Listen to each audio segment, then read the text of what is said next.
싱가포르 마리나베이 샌즈 복합리조트에 있는 샌즈 엑스포 컨벤션 센터는 약 4만 5천 명을 수용할 수 있고 2,000개의 전시 부스 설치가 가능하며 250개의 회의실과 6,600명이 동시에 연회가 가능한 규모입니다. 이는 인지도면에서 아시아를 대표하는 마이스 시설이라고 할 수 있습니다. 최근 이 샌즈 엑스포 컨벤션 센터가 업계 최초로 온라인, 오프라인 행사를 동시에 진행할 수 있는 하이브리드 방송 스튜디오를 구축하였는데요. 기존의 중소규모 또는 간이식 방송 설비가 아닌 전문 방송급 라이브 스트리밍 이벤트가 가능하고 AR, VR, 홀로그램 기술 등을 사용하여 전 세계 누구나 참여가 가능한 전문 방송 시설입니다. 샌즈 엑스포 컨벤션 센터가 주도한 이러한 변화로 유럽과 미국의 주요 컨벤션 센터들도 하이브리드 행사를 위한 시설 투자에 적극 나서고 있습니다. 오프라인 행사를 위해 설계되고 운영되어 왔던 마이스 시설의 이러한 디지털 전환은 기술 발달에 따른 자연스러운 현상이기도 하지만 최근 코로나19로 이동의 제약이 심해지고 전시 컨벤션 행사 참가에 대한 두려움이 커지면서 발생하고 있는 수요의 변화에 적극적으로 대응한 결과이기도 합니다. 특히 100% 온라인 행사를 위한 환경 구축보다는 오프라인과 온라인을 겸할 수 있는 하이브리드 스튜디오를 선택했다는 점은 마이스 산업의 디지털 전환 방향성을 가늠해 볼 수 있습니다.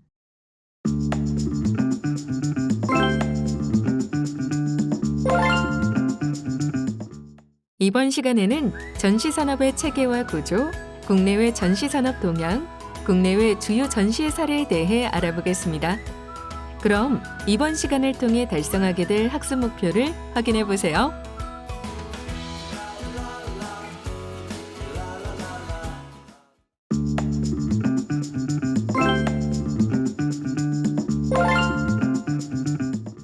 네, 이번 시간은 스마트 마이스의 개념에 대해서 정리해보고자 합니다. 지금 제 곁에는 정진영 교수님 나와 계십니다. 안녕하세요. 네, 안녕하세요. 네, 반갑습니다. 네.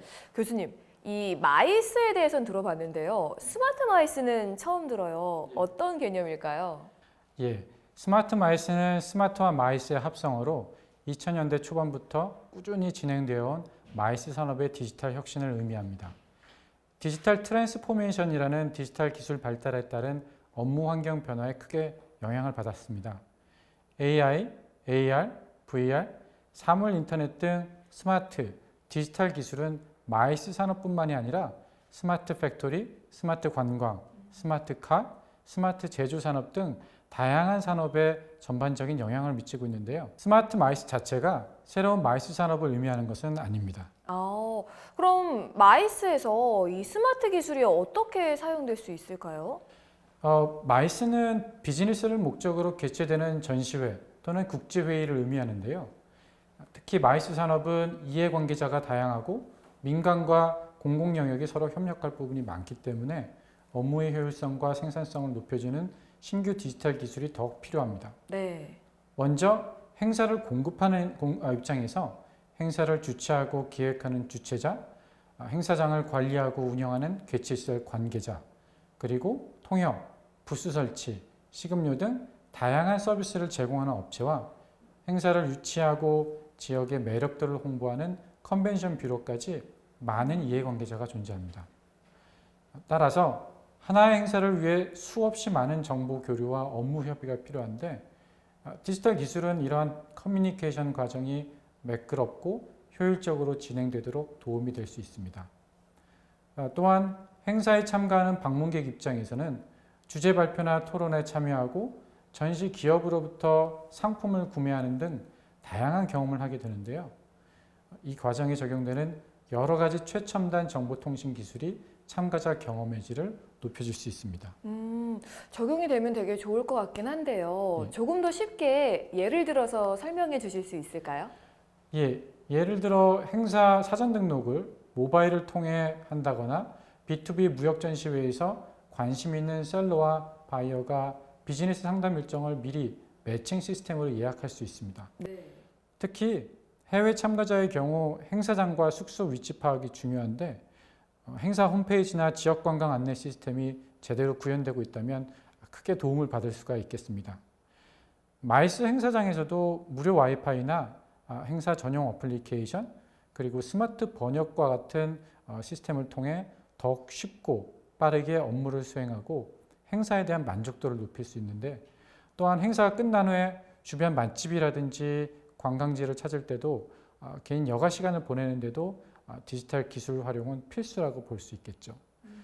송도 컨벤션 홈페이지에 이러한 내용을 이미 잘 설명되어 있으니 한번 방문해 보시면 좋을 것 같습니다. 네, 참고해 보시면 좋을 것 같습니다.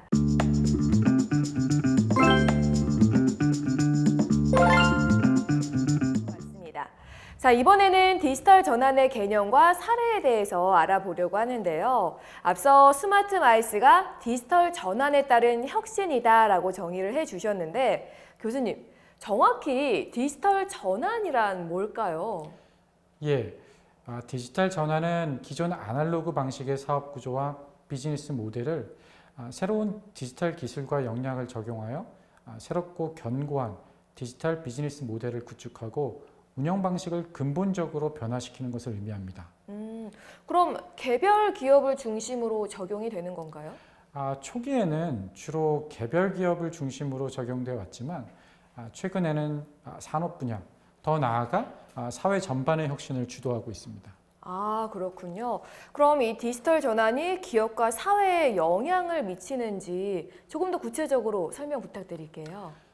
개인적인 차원에서는 소셜미디어, 스마트폰, 모바일 어플리케이션을 이용하여 개인의 업무나 여가 활동의 변화를 촉진하는 것을 생각해 볼 수 있겠고요.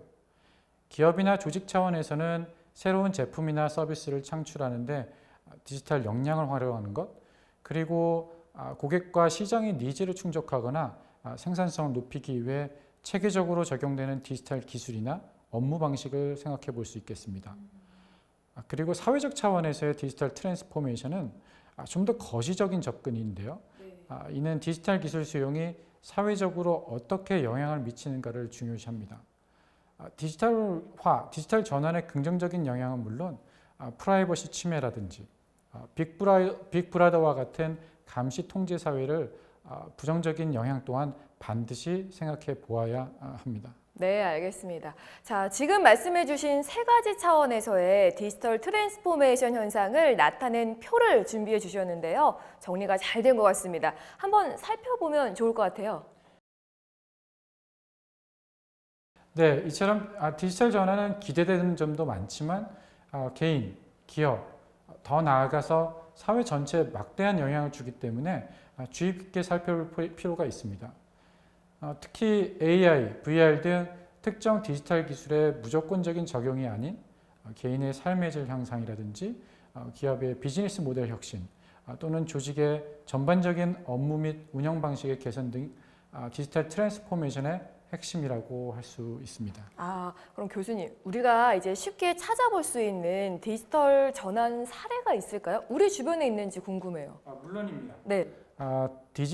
여러분 디즈니랜드 잘 아실 겁니다. 그럼요. 디즈니랜드의 매직 밴드가 대표적인 사례인데요. 디즈니랜드의 매직 밴드는 이제 블루투스와 RFID 통신 기능이 탑재된 고무 재질의 이제 팔찌입니다. 네. 이 팔찌 안에 그 디즈니랜드 입장권이라든지 호텔의 열쇠라든지 결제 수단은 물론 신분증의 역할도 수행한다고 합니다. 또한 이 매직 밴드에는 위치 추적 기능이 가능하기 때문에 어린 자녀를 둔 부모에게 특히 유용합니다. 그리고 놀이기구 기다리기가 굉장히 이제 번거롭지 않습니까? 이 놀이기구 예약 기능을 이용해서 별도로 대기할 필요 없이 원하는 시간을 미리 지정할 수 있기 때문에 관람객 만족에 가장 큰 영향을 주고 있습니다. 네. 그리고 디즈니랜드 입장에서도 고객의 동선 및 소비 취향 파악 등 빅데이터 수집을 통해서 보다 나은 서비스를 제공할 수 있다는 점에서 상당히 혁신적인 사례입니다. 스타벅스도 디지털 전환 사례로 자주 언급되고 있는데요. 스타벅스 CEO였던 하워드 슐츠는 2008년 글로벌 금융 위기로 인해 회사의 매출이 급감하자 스타벅스가 추구하는 업의 본질에 대해 고민을 하기 시작했습니다. 결국 스타벅스의 핵심 가치를 고객과의 정서적 유대감 형성을 통한 고객의 경험을 극대화하는 것으로 재정립하고 혁신 아젠다를 발표했죠. 네. 동시에 디지털 기술 혁신의 중요성을 강조하면서 디지털 기술 도입을 통한 비즈니스 모델 전환을 시도하였습니다. 바로 디지털 플라이휠이라고 합니다. 스타벅스에서 새롭게 신설된 디지털 벤처 부서에서 개발한 디지털 플라이휠 아이디어는 모바일 기술을 적극 활용하여 고객의 편리한 주문, 결제, 포인트 적립 및 고객에게 개인화된 서비스 제공을 통하여 고객 경험을 극대화하는 것을 목표로 합니다. 바퀴를 뜻하는 이제 플라이휠이라는 용어에서 알 수 있듯이 고객이 커피를 구매하는 일련의 과정을 이제 디지털로 전환하여 한 번 디지털 기술을 접한 고객들이 그 바퀴 안에서 이제 계속해서 끊임없이 경험할 수 있도록 설계된 것입니다. 구체적으로 살펴보면 고객은 사이렌 오더 서비스를 통해 매장을 방문하기 전에 미리 주문하고 음료가 완성되면 알림 메시지가 발송되어 대기 시간을 획기적으로 단축할 수 있습니다. 맞아요. 또한 모바일 주문할 때 스타벅스 카드라든지 기프트 카드로 결제가 가능하기 때문에 별도로 결제 수단을 준비하지 않아도 되는 편리함이 있습니다. 그리고 모바일 주문은 자동으로 리워드가 되어 포인트로 쌓이고 이는 결제할 때 사용하거나 회원 등급을 높여줘서 가격 할인이나 쿠폰 혜택으로 제공됩니다. 이렇게 쌓인 주문, 결제 정보는 각 고객의 취향 및 선호도를 알 수 있는 데이터로 활용되어 나만의 메뉴라든지 나만의 옵션으로 등록되어 개인화된 서비스를 제공할 수 있는 히스토리 기반의 타겟 마케팅이 가능하게 됩니다. 결국 기업에는 빅데이터로 축적되어 고객에게 탁월한 경험을 선사하고 이는 고객의 만족도와 충성도를 높여 더 많은 구매로 이어져서 기업의 매출이 증가하는 선순환이 되는 것입니다. 그러니까 우리가 단순하게 이용했던 매장인데 어떻게 보면 하나하나 다 계산이 된 디지털 시스템이 적용이 된 거네요. 맞습니다. 네, 고객과 기업이 윈윈할 수 있는 그런 문화가 형성이 된 것 같습니다.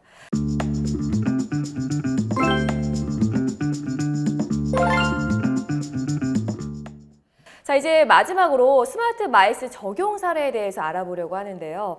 자, 교수님, 스마트 마이스의 사례에는 어떤 게 있을까요? 아무래도 가장 쉽게 찾아볼 수 있는 스마트 마이스는 미팅 테크놀로지입니다.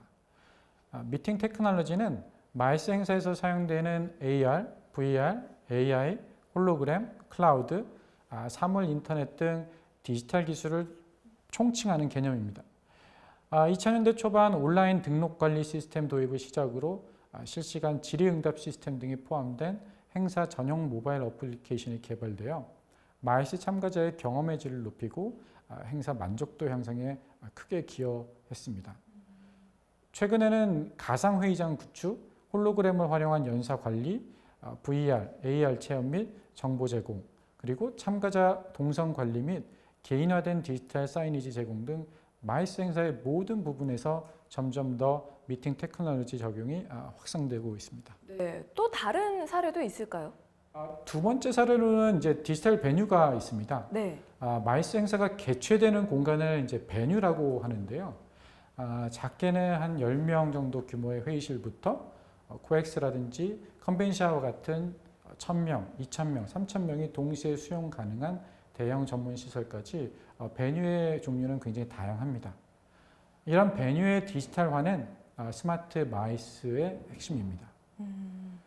예를 들어 VR 기술을 통해 행사 기획자가 직접 방문하지 않고 베뉴의 모든 회의실이라든지 전시장을 살펴본 다음 개최 행사에 딱 맞는 공간을 선택할 수 있으며 회의장 세팅도 사실 이제 가상으로 해볼 수 있는 서비스를 지금 현재 많은 베뉴에서 제공하고 있습니다. 네. 또한 각 베뉴의 전시장과 회의실 담당 부서에서는 행사 예약이라든지 시설 관리 등의 업무를 통합 운영할 수 있는 정보 시스템 구축을 통해 생산성이 향상되는 효과를 이제 기대할 수 있습니다. 그럼 저는 이쯤에서 드는 궁금증이 그 베뉴라는 시설 자체를 디지털화하지는 않나요? 최근 코엑스의 엑스페이스와 같이 전시 컨벤션 컨벤션 센터의 일정 공간을 디지털 공간으로 조성하여 참가자에게 유니크한 경험을 제공하려는 시도가 늘고 있습니다. 또한 로비 등의 LED 패널에 광고를 노출시켜 베뉴 입장에서도 이제 추가로 광고 수익을 기대할 수가 있게 되었습니다. 이렇게 마이스 행사 정보를 실시간 제공하는 디지털 사이니지도 최근 전 세계 많은 베뉴에서 도입하고 있는데요. 대표적으로 독일 쾰른 메스가 있습니다. 네. 세계적 전시 베뉴인 쾰른 메스는 몇 년 전 우리나라의 한 IT 기업의 컨설팅을 통해 사물 인터넷 등 스마트 기술을 적용하여 관람객 수를 예측하고 행사 참가자의 동선 최적화를 위한 디지털 사이니지를 구축하여 많은 호응을 얻은 바 있습니다. 요즘에 또 코로나19 때문에 직접 대면하는 일을 최소한으로 꺼리고 있다 보니까 이렇게 베뉴를 디지털화하는 게 가속화된 측면이 더 없지 않나라는 생각이 듭니다. 네, 맞습니다. 앞서 소개한 싱가포르의 센즈 컨벤션 센터의 하이브리드 전용 스튜디오처럼 행사 참가자의 이제 이동에 제약이 생기고 직접 참가를 꺼리는 분위기가 형성되면서 이제 많은 행사가 온라인이나 또는 하이브리드로 전환되었고 이러한 신규 시장에 대응해야 할 필요가 있게 되었습니다. 따라서 이제 많은 베뉴들이 적극적인 시설 투자를 통해 전시 컨벤션 센터를 최첨단 하이 테크놀로지가 접목된 시설로 변모시키고 있습니다. 네. 이러한 변화는 이제 마이스 베뉴의 사용 가치를 이제 더욱 높이게 되는데요. 즉 컨벤션 센터가 마이스만을 위한 공간이 아니라 다목적으로 활용 가능하고 이제 다양한 디지털 기술 구현을 통해서 인근 지역 주민들이나 지역 문화 예술가들에게도 문호를 개방하는 그런 계기가 되고 있다는 이제 뜻이 되겠죠. 잘 활용되면 정말 좋겠네요. 그리고 요즘에 이 마이스 행사가 온라인으로도 많이 진행이 되더라고요. 이것도 스마트 마이스의 사례로 볼 수 있는지 궁금해요. 예, 물론입니다. 맞아요. 예, 보통 이제 가상 전시회, 네. 디지털 컨벤션 이런 용어들이 이제 많이 쓰이는데요. 가상 전시회는 그야말로 이제 100% 가상으로 온라인으로 진행되는 B2B 전시회로 이제 무역 전시회의 경우 현재 항공편이 어렵다든지 아니면 자가격리 등의 방역 지침에 의해서 온라인으로 진행되는 화상 상담이 이제 점점 자리 잡고 있습니다. 그래서 국내 기업들 같은 경우는 이제 전시회 참가 기업이 미리 샘플을 해외에 있는 바이어한테 보내고 약속한 시간에 화상 회의를 통해서 이제 제품을 소개하고 가격 협상을 주고받는 그런 모습을 이제 우리 주위에서 쉽게 찾아볼 수가 있습니다. 그러니까 지금 말씀하신 게 가상 전시회에 대한 설명인 거잖아요. 예. 그러면 디지털 컨벤션은 또 다른 건가요? 예, 디지털 컨벤션은 이제 컨벤션 같은 경우, 컨벤션이나 국제회의 같은 경우는 이제 거래하는 물품이 없다 보니까 온라인 행사에 좀 더 쉽게 접근이 가능합니다. 정해진 일정에 신뢰성 있는 화상회의 솔루션을 통해서 이제 참가자들이 모이죠. 그래서 모여서 발표도 하고 토론도 진행하는 것인데요. 이 근래에 대통령이 참석하는 정상회담이 이런 식으로 화상으로 진행되는 모습을 많이 접해 보셨을 것이라고 이제 생각을 합니다. 하지만 가상 이제 전시회라든지 디지털 컨벤션, 온라인 국제회의 경우 참석자 입장에서는 이동하는 시간이라든지 비용을 이제 대폭 줄여준다는 측면에서 매우 매력적이기도 한데요. 온라인으로 진행되는 행사의 성격상 고민해야 할 점이 이제 많은 것도 사실입니다. 구체적으로 어떤 어려움이 있을까요? 예를 들어 온라인 국제회의의 경우 통역이 오프라인 행사보다 더 어려워질 수 있으며 공개적인 대화나 논의 이외에 좀 더 긴밀하고 사교적인 관계를 맺기가 어렵다고 볼 수 있습니다. 국제회의는 토론하고 논의하는 것만이 전부가 아니고 네트워킹도 매우 중요한 목적이기 때문에 디지털 컨벤션은 사실 이러한 측면에서 많은 제약이 있는 것이 사실입니다. 가상 전시회의 경우도 이미 서로 잘 아는 이제 셀러와 바이어 간에는 화상으로 상담을 하거나 또는 전화로 계약이 가능하겠지만 처음 관계를 맺고 제품을 소개하는 입장에서는 아무래도 이제 휴먼 터치가 아쉬울 수밖에 없겠습니다.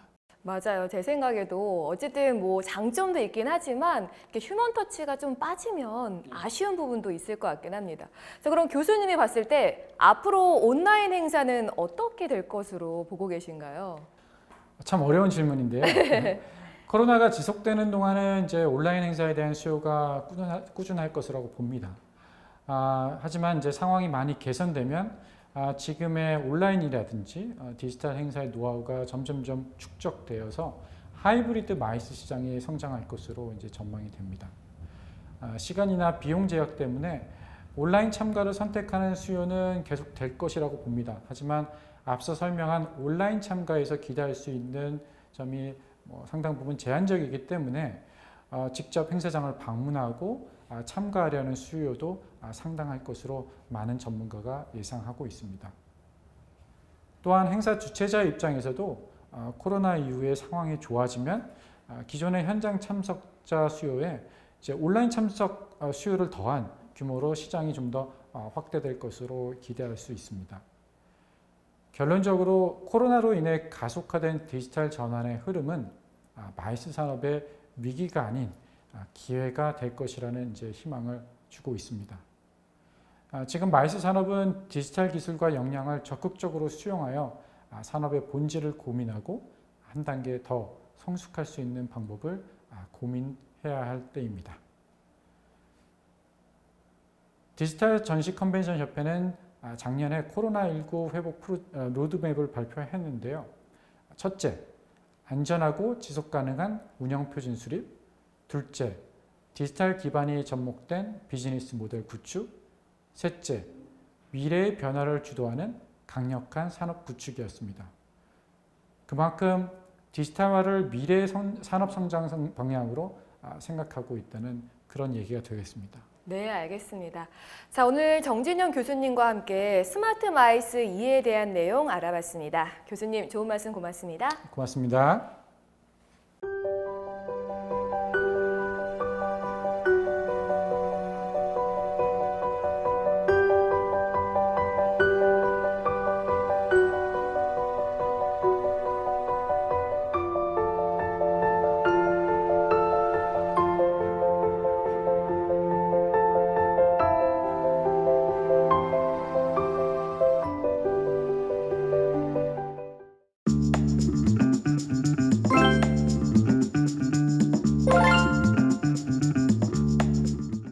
이번 시간에는 스마트 마이스의 이해에 대해 학습하였습니다. 수고하셨습니다.